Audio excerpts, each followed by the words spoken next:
시간을 잘 맞추기 위해서 시작 시간을 보고요. 네, 소개해 주셨는데요. 정책위원회 부의장이고 조성주입니다. 앞에 정치개혁의 필요성, 한국 민주주의가 겪고 있는 문제들, 정당들이 고민하는 지점들 발제와 토론 잘 되었습니다. 저는 약간 노동 문제를 중심으로 왜 정치개혁이 좀 필요할 것인가를 좀 말씀드리려고 합니다. 보통 이제 특히 이제 한국의 노동운동이나 특히 진보정 또는 한국 정치의 일반적인 이제 상식은 노동조합 조직률이 좀 높아지면 그 사회가 좀 평등해지고 뭐 사회가 좋아진다, 뭐 시민들이 좋다 이렇게 얘기를 합니다. 그러니까 한국의 노동조합 조직률이 낮기 때문에 그게 문제다 이런 얘기를 저는 노동운동 할 때도 많이 들어왔고 그랬습니다. 그러니까 한국이 한 지금 14% 아마 22년도 통계가 나온 한 15%가 문재인 정부 하에서 거의 5% 가까이가 이례적으로 올랐거든요. 전 세계 노동자 조직률이 다 떨어지고 있는데 선진국들도 한국만 올랐습니다. 굉장히 이례적인 현상이고 긍정적으로 보긴 한다. 어쨌든 그럼에도 불구하고 뭐 스웨덴이나 이런 60%, 70% 또는 40~50%를 육박하는 나라들에 비해서 노동자 조직률이 낮고 그것이 한국의 뭐 문제다 이렇게 많이 얘기를 했었습니다. 그런데 그런 생각을 반대로 생각해 보면 1987년 체제라는 한국의 지금의 민주주의 체제 이후에 사실 노동운동이 성장했고 그게 여기까지 왔는데 여전히 한국에서는 어떤 기업 규모간 격차나 노동자들 사이의 격차, 시민들의 삶의 불안은 굉장히 노동의 과정에서 굉장히 크다 느끼고 있습니다. 그래서 이제 불만이 많죠. 저희 진보정당 같은 경우는 그 불만에 기반을 가지고 뭔가 정치를 하겠다 이렇게 도전하기도 하는데 저는 약간 도발적으로 반대로 생각해 볼 수 있다. 한국의 노동자 조직률이 15%도 낮아 보이지만 공공부문 같은 경우는 70% 이상의 노동조합이 조직되어 있습니다.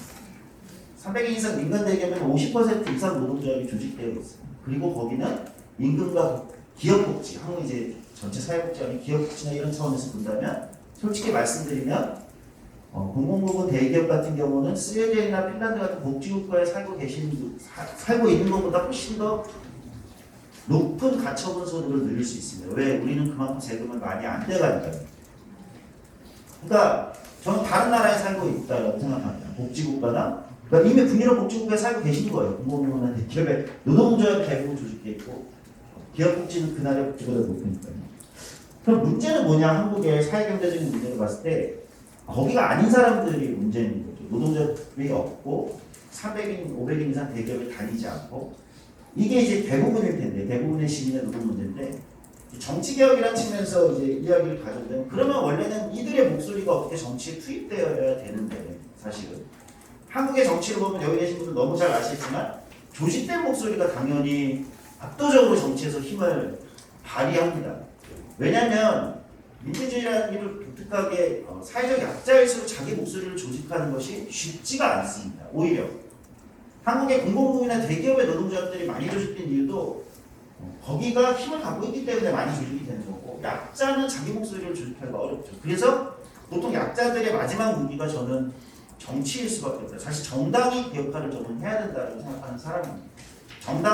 저는 이제 진보정당에서 그런 얘기를 많이 하거든요. 정의당이 재산노총이다. 근데 이건 이제 노동운동 하신 분들 들으면 이제 굉장히 경계를 들 얘기인데 재산노총이라는 얘기가 정당이 세 번째 노동조합이 되어야 된다. 저는 근데 정의당만이 아니라고 생각해요. 민주당 또는 국민의힘조차도 독일의 기민당은 자체적으로 노동자들을 조직하고 노동조합과 굉장히 긴밀한 연관을 맺지 않습니다. 저는 다양한 또는 정파를 떠나서 다양하게 노동하는 시민들을 대표할 수 있어야 되는데 한국의 정당들은 아까 앞서 지적해 주신 것처럼 상대의 실책을 계속해서 공격하면 이득을 보는 구조이기 때문에 이 사회경제적으로 대표되지 않는 사람들이 굳이 어렵게 대표해야 될 유인을 가지고 있지 못하다. 이런 측면에 노동 없는 민주주의가 우리가 만들어지고 있고 노동 있는 민주주의가 이제 되기 위해서 이런 정치개혁이 필요하다고 생각합니다. 그런데 이제 여기서부터는 조금 이제 반성적인 얘기 제가 오히려 거꾸로 해야 될 것 같습니다.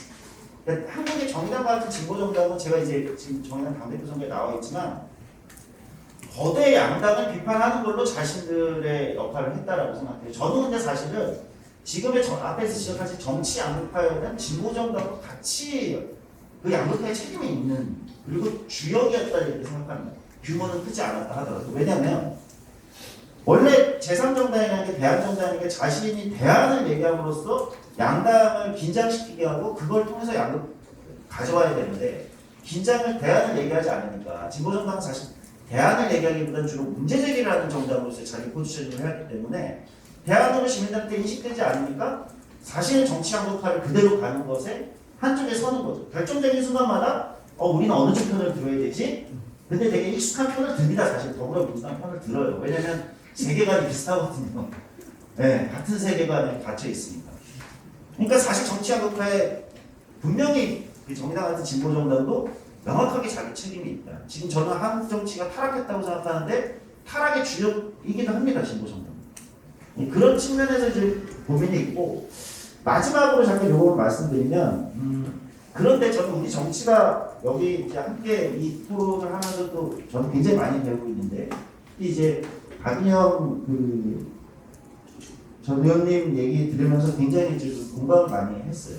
그러니까 뭐냐면 저는 이제 제도개혁 당연히 나온 대로 굉장히 석패율 제도에서부터 비례대표제 확대에서부터 중요한 제도를 생각합니다. 선거제도가 굉장히 중요하고 온 힘을 쏟아야 된다고 생각하는데 그것만으로는 저는 안 될 것 같아요.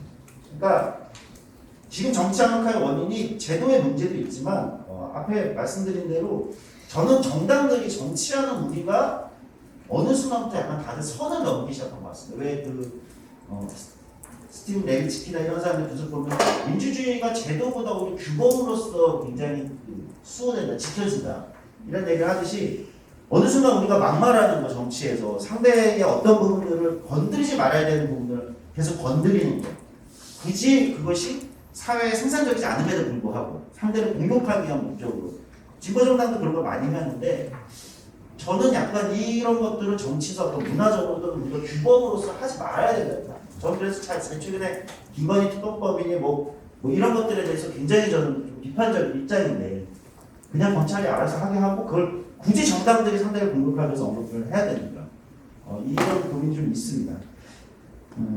네, 그래서 오히려 그런 우리의 규범 같은 것도 좀 찾아나가는 게 필요하지 않을까? 정립시키는 게 필요하지 않을까? 적어도 미래를 좀 고민하는 정치인들이라면 그런 부분에 우리가 약간 룰 같은 거를 좀 성립할 필요가 있다는 말씀드려서 마치도록 하겠습니다. 네, 고맙습니다.